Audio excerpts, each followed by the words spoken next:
You look back to see the wizard down on one knee, scuffing up the hem of their ridiculous robes, looking pensively at a few stones in her hand. She gives them a light toss in the air to judge the weight and attempts to crush them, and then gives them a deep sniff. If you didn't know better, you'd say she looked like a hunter tracking her prey, except, well, her prey was a couple of rocks. Or I suppose, for all you know, it could be the walls around you. This whole damn place was made of stone, and you've been underground for days. A quick memory of the warmth of the sun on your face brings you a cheap smile, but you're then returned to where you are. 3 days into an Underdark expedition with a wizard student falling behind to track a couple of rocks. Sometimes, just sometimes, these tourists are not worth the gold they're paying you, and you give your fellow Gloomstalkers a look that says just that. A few of them reply with smirks, and a couple others shake their head at her actions before turning back to the dark passage. As you yourself turn to leave the dawdling wizard, you hear the crunch of bones and the scream of pain from your scouts ahead. Then 2 large stone wheels emerge from the darkness at an alarming pace. You and the other Gloomstalkers immediately turn to retreat as the thing veers into one, and then another, knocking them to the ground, breaking bones and possibly worse. You retreat past the wizard, who just confidently stands and jams her staff into the ground, causing a wall of stone to appear, separating you from the 2 wheels. "Galeb Duhr!" her voice rings out. "We mean you no harm, and seek your wisdom." The 2 stone wheels stop short and just sort of transform into 2 identical stout rock monsters. One looks at the other, and the second just collapses into a pile of stone. The remaining then turns its head to the wizard, and its jaw, I guess, opens, and the shrieking sound of stone grating upon stone comes out in different intonations and octaves. You and a few of your companions draw your bows and begin to knock arrows as the bloody wizard responds in kind. She's able to produce these grinding stone sounds, and it almost looks like they're having a dialogue. Roll an Arcana check to see what the hell is going on here.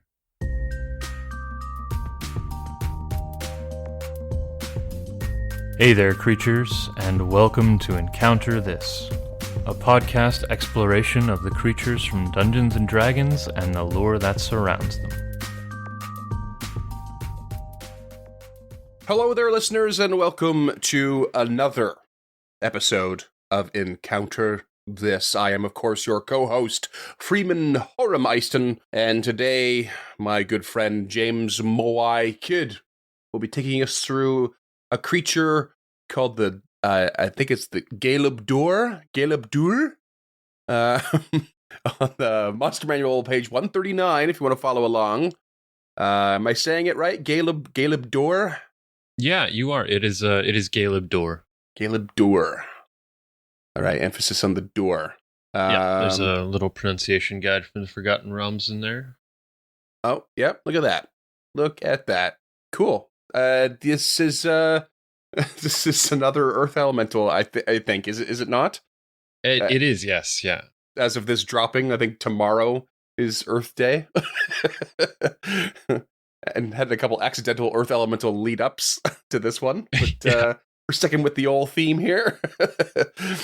Tell me about this hulking beast of a creature. Assuming it's hulking beast. I don't know. Yeah, sort of. So Galeb Duhr have been around through all 5 editions, and their appearance varies pretty greatly between 1, 2, 3, and 4E. 5 is very much a rendition of the 4E artwork here, but they are these boulder-like humanoid beings with arms and legs in most editions, though in 2E and 1E, the arms are decidedly absent. Yeah. They kind of look like rock eggs on legs. Yeah. The stone they're made of is reflective of their natural environment. So if they're in a mountain or in an underground, the stone they're made of will be the same stone around them. But they're never made of sedimentary because the way sedimentary forms is it's compacted layers and it's not nearly as hard as igneous or metamorphic rock. Kind of chips and crumbles off more easily, right? Yeah, exactly. I already have an idea, so hopefully I'll remember that later. Okay. Yeah. And in the 4 and the 5e art, the head is positioned between the shoulders as opposed to above the shoulders, like most humanoids. The 3e art's very, like, it looks much more humanoid. Like, like it's got like 10 toes and specific like fingers, and it almost looks like it has a beard. It looks very human. Yeah, so that's actually what I was just looking up. We had a quick pause there, listeners, and what I was looking up is in my research this morning. I was refreshing some of this stuff, and there is a moai called Tukuturi. That is, I'll send you a photo, but I'm 100% sure that the 3D art is based off this particular moai. Oh yeah, like it's one of the only bearded moai that's ever been found, and it's kind of sitting in the same position. Interesting, yeah. That's pretty cool. Spoilers, I think they're based off moai. Yeah, say, you gonna tell us what moai are, or we'll save that for later? Yeah, we'll save that for later. Okay. But just that connection, I wanted to draw that really, really quickly. Mm. And the reason I think they're based off moai is specifically because of the 2E and the 1E art, where they're just these legged faces made of boulders. Mm-hmm. But we'll touch on that more a little bit later. They vary pretty greatly in size, between 1 and 5 meters, or 4 feet and 16 feet tall. Oh, yeah. I couldn't get a weight on them because they're made of pure rock. I didn't even bother, so.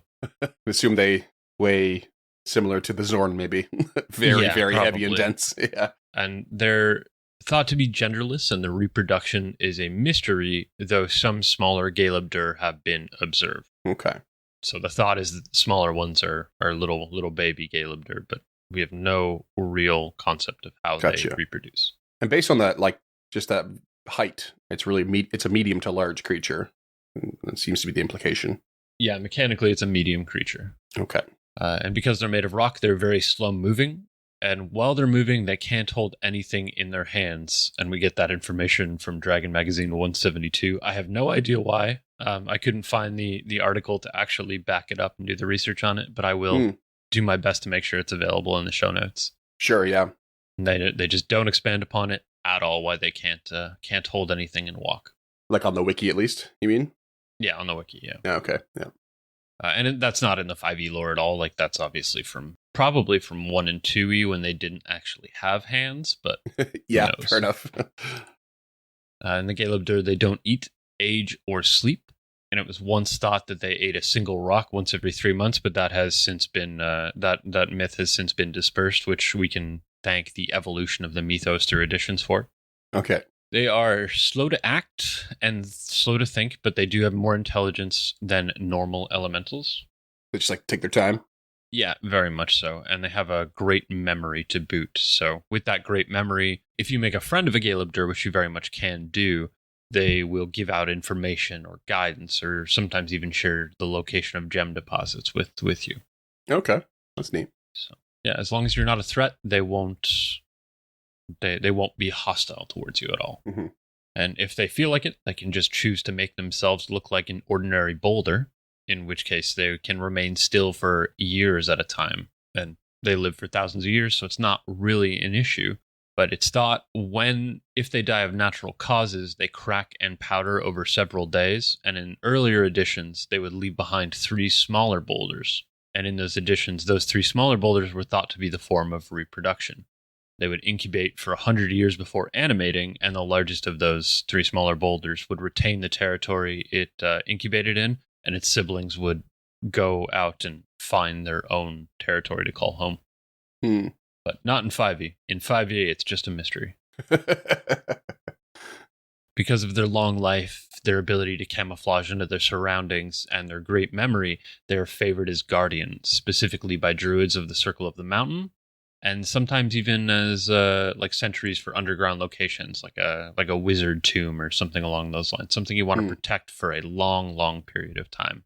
Again, in 5e, the origin of these creatures is a mystery, but they can be summoned from the plane of Earth, And they can also form at natural locations near the plane of Earth. So we've established in previous editions, or in previous episodes, I think like the Azer and stuff like that, the material plane touches the elemental plane in certain areas. Right.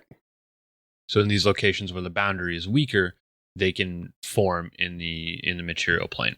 Like the influence of the plane of Earth affecting. Exactly. Yeah. But once in the material plane, they become permanently bound. So whether they were formed here or summoned here, they can never return to the plane of Earth again. Oh, okay. Can never return. That's weird. Yeah, and not really established why at all in the lore, but that's a thing we have. Strange. Okay. Yeah, and one other weird little fact here is that, again, in previous editions, they were known to love making music, but the music was hard for humans to hear because the tones were so low. Oh. And the melodies could be heard carrying through the ground for miles. So if you had like tremor sense or a specific sensitivity to vibrations of the ground, you could theoretically pick up on the melodies of these Galeb Duhr songs. That's kind of neat. Yeah, and for some reason, it specifically makes horses very nervous. I mean, that's funny. Like that, it specifies horses. Yeah. I like the idea of like the tremor in the grounds being detected by animals more instinctively or whatever, but certainly that can expand beyond horses. Yeah, surely include horses, but come on, there's got to be more animals that will notice this. Yeah, so it made me wonder if horses could like hear subsonically, but I forgot to look it up. I imagine that they can't hear like too many lower decibels than we can, but like dogs hear higher frequencies and stuff like that, but this is specifically subsonic. So yeah, because they make horses nervous, it has been speculated by researchers in Abertorial that they're not songs, but they're actually warning calls to other Galeb Duhr. Oh, okay. Yeah, so they tend to be solo creatures. They don't live in societies or packs, but their territory stretches between 1 and 4 miles. So the fact that this can carry much, much further than that means maybe they're alerting other Galeb Duhr to threats. Mm-hmm. But if you do threaten this thing and you decide to piss it off, it will animate the stone around it to use as a scare tactic, like a mirror image kind of thing. And when it needs to get up close and personal, it will tuck itself into a ball and roll at the target, which I thought was just fun. What does that remind me of? Just like Sonic the Hedgehog, I guess. Yeah, it's like a stone bocce ball. Yeah. But because they're not aggressive creatures and they're very intelligent and thoughtful, they don't have any natural enemies, and they tend to avoid combat whenever they can. This is very much a last-ditch effort. Right. Unless you're trespassing and they've been specifically tasked with guarding something, then they'll just engage. Mm-hmm. That's pretty much it. It's not a lot, but it's good. I like it. I really had a good time researching these guys. Okay. They're just Earth elementals that can't return for some reason. Yep. And they just like to be solo and chill and sing songs / warn others of their territory. And I guess, they might, you said they might share, gem deposit locations, something like that. Yeah, they're known to be pleasant to creatures that are pleasant to them. Okay. Interesting. I hope they have a tuck and roll mechanic in the stat block. Wouldn't that be fun? We have a couple of notable named Galeb Duhr here. The first is Grek from the Adventures League Rage of Demons arc. Specifically, I believe it's found in a drow outpost called Zith Morcaine. Mm-hmm. Not a whole lot of information about this one out there, but it's read like it was only half formed and then exiled from a stone giant elder named Daitya. Okay. Or Daisha. I don't know how that's pronounced. Wasn't a lot there because it is just an Adventurers League thing. The other one is Horum, who's a friendly from Out of the Abyss. There was some contradicting information in here. The sentence prior suggests that it was part of an expedition crew, and then the next sentence suggested that it was a librarian. Oh, okay. Yeah, so if you played Out of the Abyss, I'd love to clarify what Horum is. Yeah. And we have a first ever here on the Encounter This show. The Galeb Duhr's first appearance wasn't in the Monster Manual. It was in an AD&D trading card set from 2nd edition. And it was specifically released in the 2nd edition of those cards. And it looks like this. It's a giant Galeb Duhr. Oh, it's huge. Yeah. The tree sitting on it and everything. That's like some, what's the oh god, Neverending Story? Rockbiter? Is that his name? I don't know. I've never seen Neverending Story. Oh, no? Oh, man, I'll show you a picture. Rockbiter. Oh, wow. He's massive, and you just see, like, eats rocks. Like, he's got like a stone bicycle that he rides. Oh, wow. They just made this big puppet. It was so cool. That's wild. And this is, you see the scale here a little bit with the boy in front of him. Oh, okay. That's cool. Steamroller looking bicycle. Wow. Okay. Cool. Yeah, that didn't come across in my cultural lore at all, or in my pop culture lore, of which there is a lot. Yeah. Oh, is there? Yeah, okay. Yeah, so I, again, because of the 1E and the 2E art, I believe that these are loosely based on the Moai, which are the giant heads of Easter Island, or more properly known as Rapa Nui. Right. We have recently redetermined that they have been carved between 1100 and 1680 CE via carbon dating. It was once believed that they were much, much older. Okay. And they are known as the heads, even though almost all of them have torsos. Oh, yeah, okay. How many are there? There are over 800 of them that we've found. Whoa. The last count I saw was 847, but that was from a few years ago. That's wild. Yeah, and they're made from this soft volcanic ash that's only really found in one place, the Rano Reraku, which is this valley that was a volcanic crater and was a quarry for about 500 years and is currently a national park on Rapa Nui. And it's thought that about 90% of the heads were made here. Crazy. Yeah, and they were carved using hand tools and chisels because this civilization would have been what we would refer to as a Stone Age civilization. So they didn't have like bronze or metallurgy. Yeah.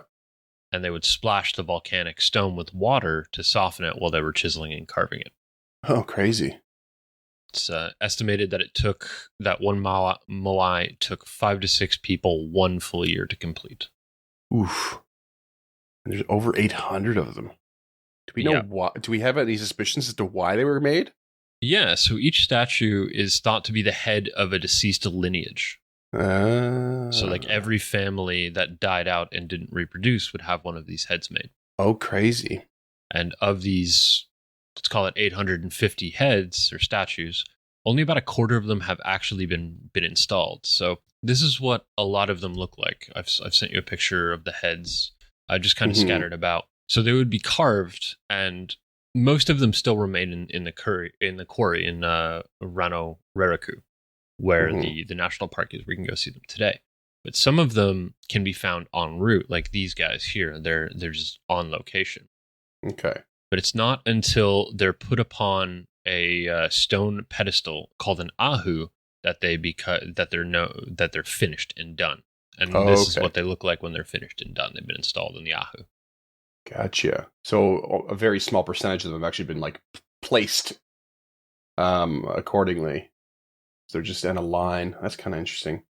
Yeah. So most of them have torsos like that. There are a few larger heads. Mm. And then in 2011, during an excavation of one of the larger moai, we found that they had complex dorsal petroglyphs. Come again? Yeah, so petro meaning stone and glyph meaning carved. I'm not sure why they're called dorsal, but they are found on the back. And here's a photo of that, the petroglyphs. Oh, yeah, look at that. Okay. So petroglyphs are just like ancient pictograms. They're specifically carved into rock as opposed to being drawn on or anything like that. So. Cool. Yeah, and it's a quick little primer on the moai. I didn't go too deep because there's not a whole lot out there. I mean, I'm sure there's more than I looked for, but also this is very loosely connected to Galeb Duhr. Very loosely connected. Just a little interesting historical information for y'all. Yeah. Kind of like my snail facts. Exactly. Yeah. there's a lot of the Moai in pop culture, but I found one creature other than your big stone boy from Neverending Rockbiter. Story, Yeah. Rockbiter. That is Zeke from Heavy Metal 2000. Oh, I don't know if I don't know if I've ever watched that. Okay, so Heavy Metal 2000 is a very R-rated cartoon from, I believe, the late 80s. Yeah. And Zeke he's the guardian of the key which opens the doors to the waters of immortality. Okay. So he is this friendly little stone guardian who animates himself from stone and then turns into like a rock boulder and rolls it stuff. Okay. So I think he's very much inspired by the Galeb Duhr of the time. And he was voiced by Rick Jones in Heavy Metal 2000. As for Moai in pop culture, there is a lot. A lot. Honorable mention goes to Diglett. The never-ending debate. Is that a nose or a mouth? Yeah, right? I think it's a nose. It's definitely a nose because it says dig up without that thing moving. So yeah, well, it's an anime. It could have a little tiny mouth under its big nose. Yeah, that's true.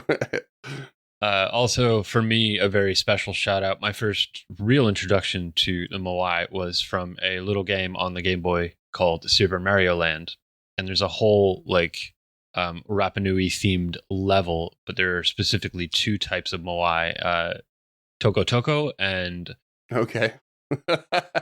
Hayohoi. Hayohoi?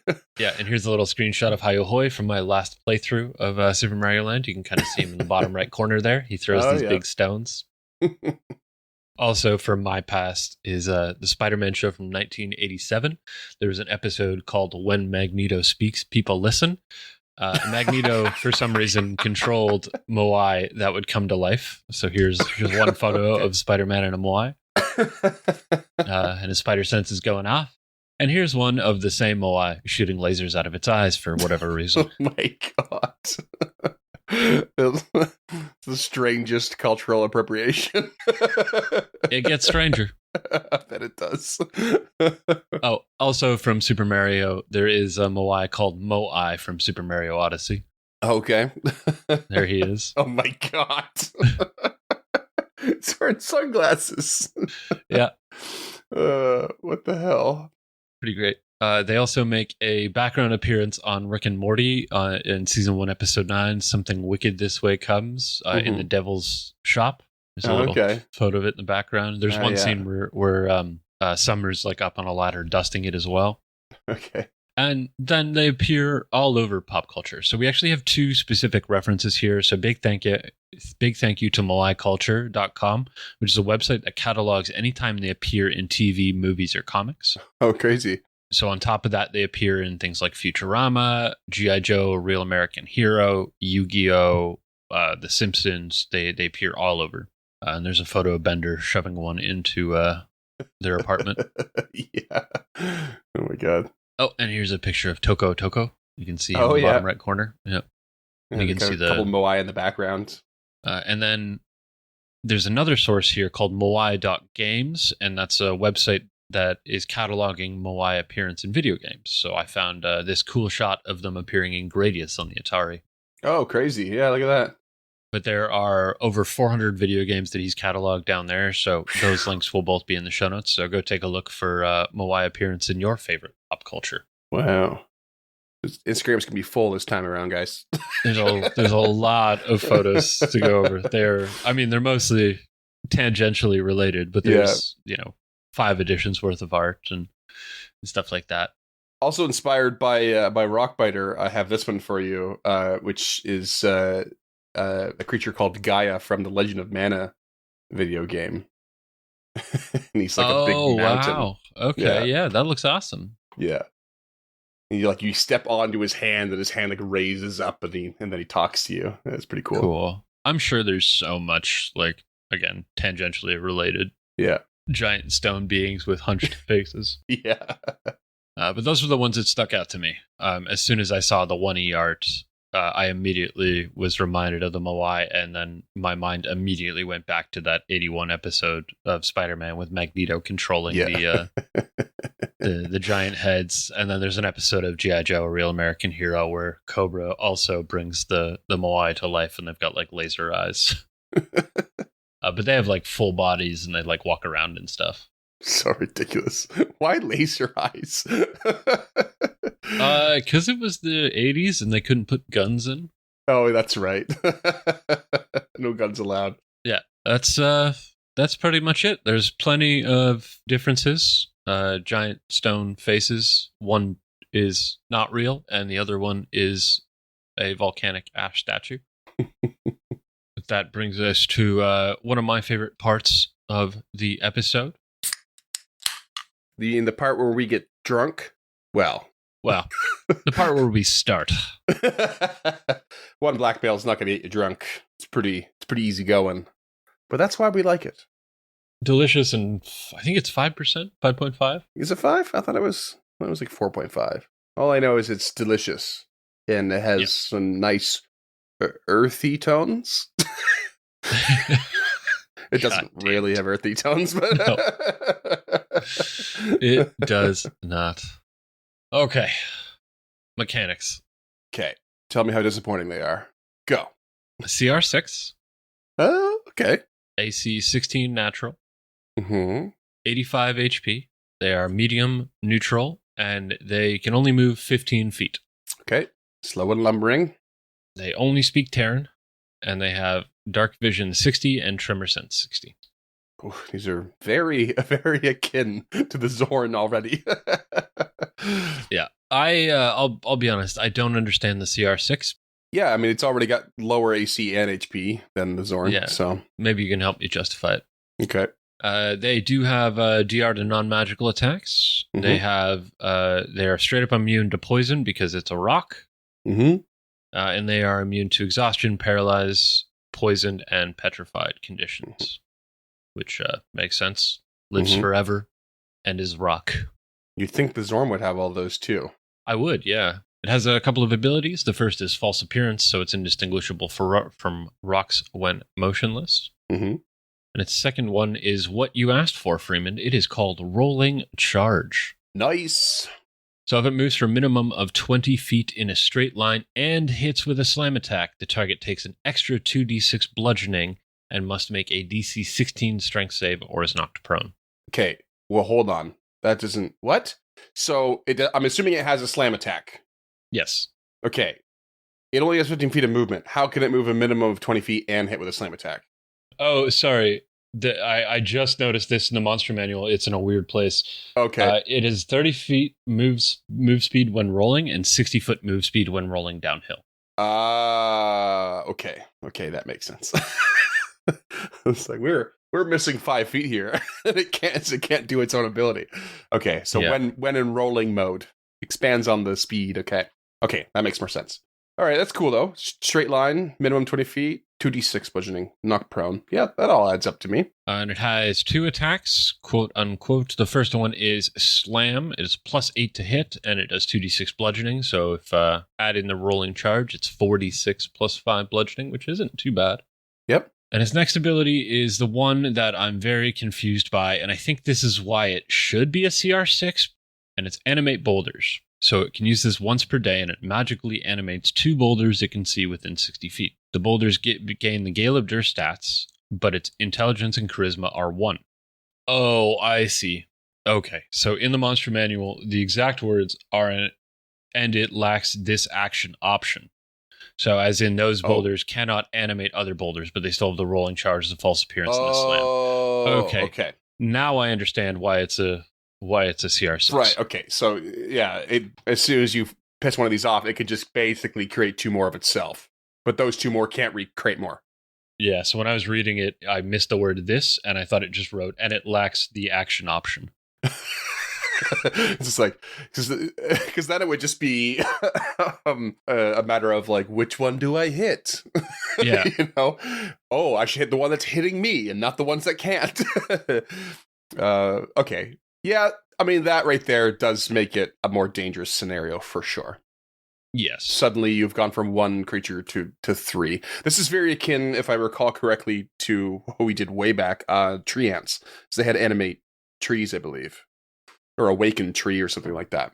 Yeah, so somewhere in the lore, there actually is a parallel drawn that Galeb Duhr are the stone version of tree ents. Oh, okay. Interesting. Yeah, in the ecology of Galeb Duhr in Dragon 172, the one I couldn't find. Yeah. They do draw this parallel. Yeah. Cool. That's pretty neat. I don't dislike that idea. Cool. They're okay. They're okay. I got no real issue. I've got some ideas, I think, but otherwise, this is a creature that's, it could pack a punch in the right terrain, but you're not really meant to fight it. Yeah, exactly. Hmm.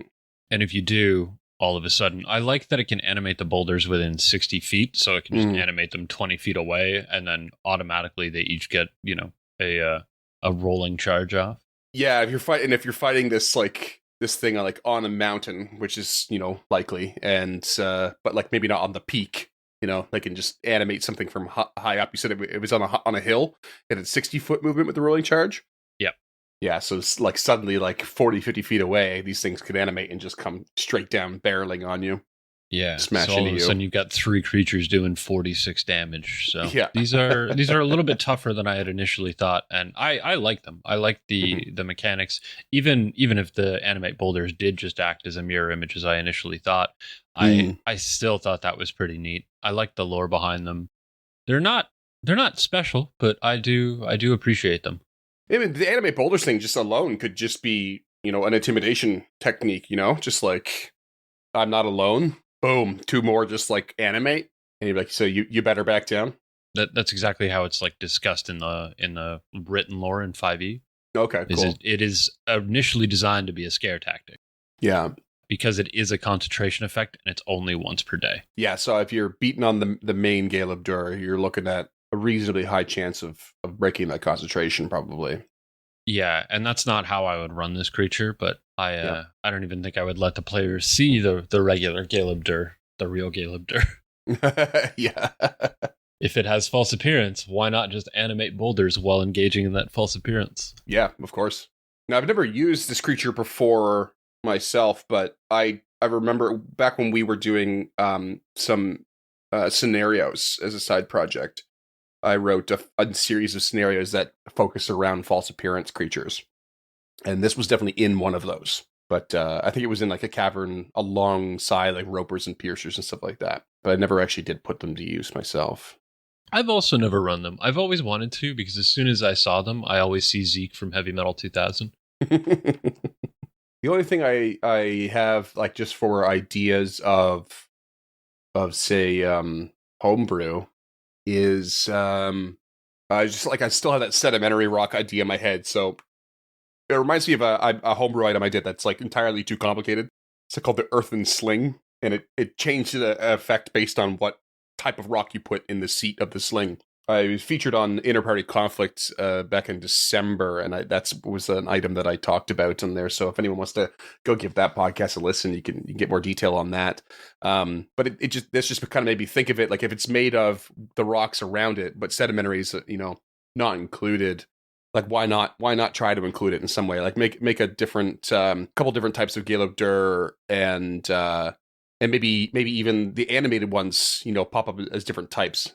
So the basic idea of what I did was metamorphic rocks would have a chance of knocking things back or prone. So that seems like the standard Galeb Duhr here. But then an igneous one, just thematically would do fire damage.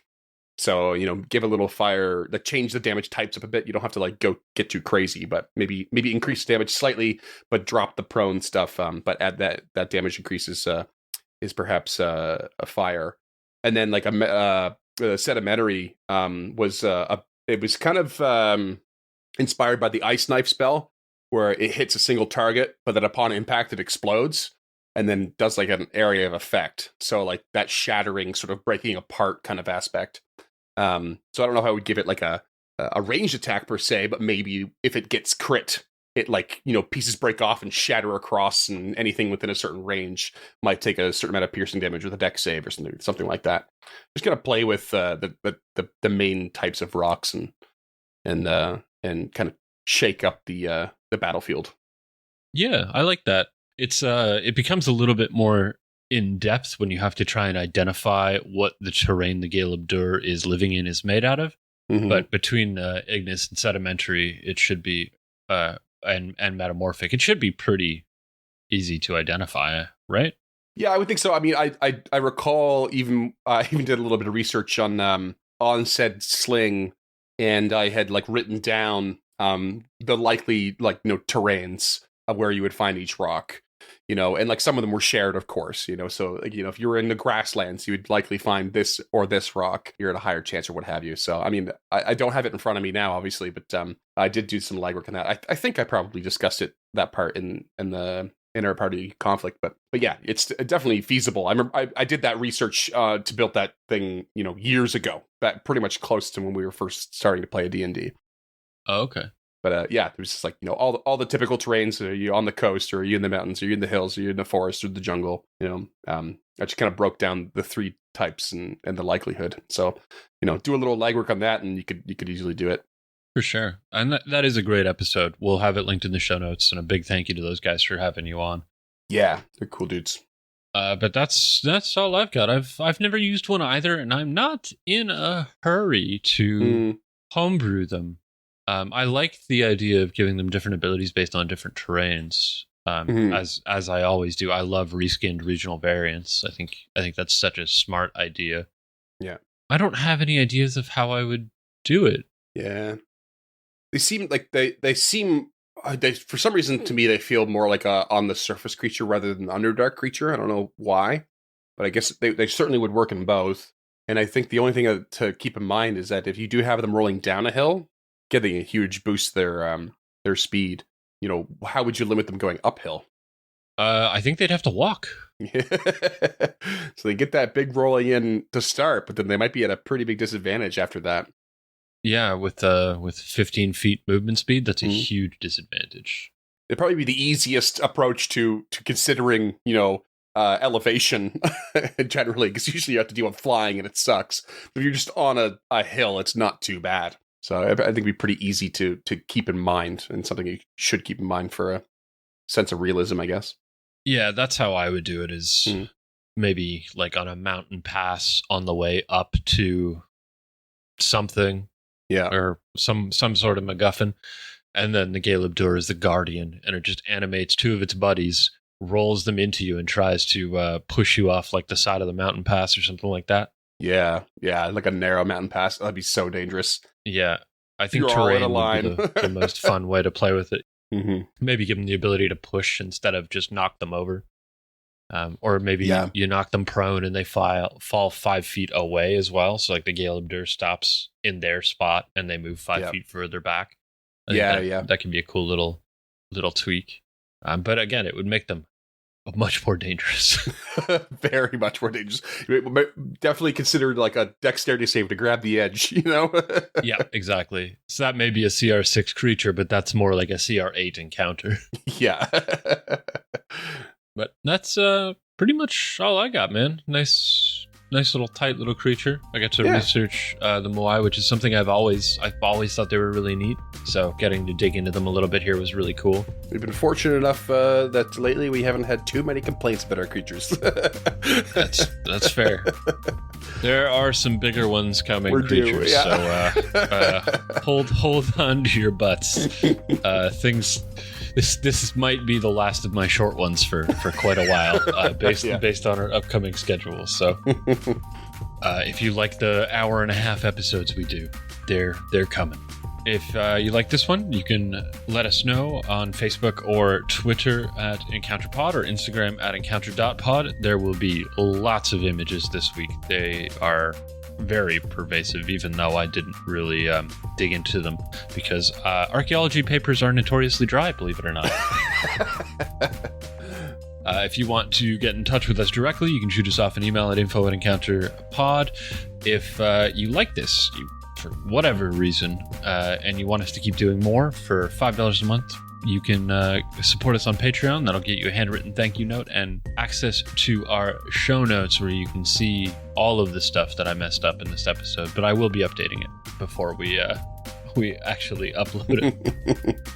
And if you don't think $5 is enough, you think we deserve more than that, for $10 a month, you can click in and suggest a creature. Maybe the Moai make an appearance in your favorite role-playing game of choice as a trap, terrain, or enemy. Maybe I feel like they might exist in 13th Age or something like that, or maybe there's an Uncharted role-playing game that I'm unaware of where they're a feature. But that $10 a month pick a creature tier is not exclusive to D&D in any way, shape, or form. In fact, we quite enjoy it when it's not. And if you've got the time and you don't want to give us money, but you do still want to help us out, rate and review on your platform of choice, be it Apple Podcasts or Spotify, really does help new people find us. Well, that was a rocky finish.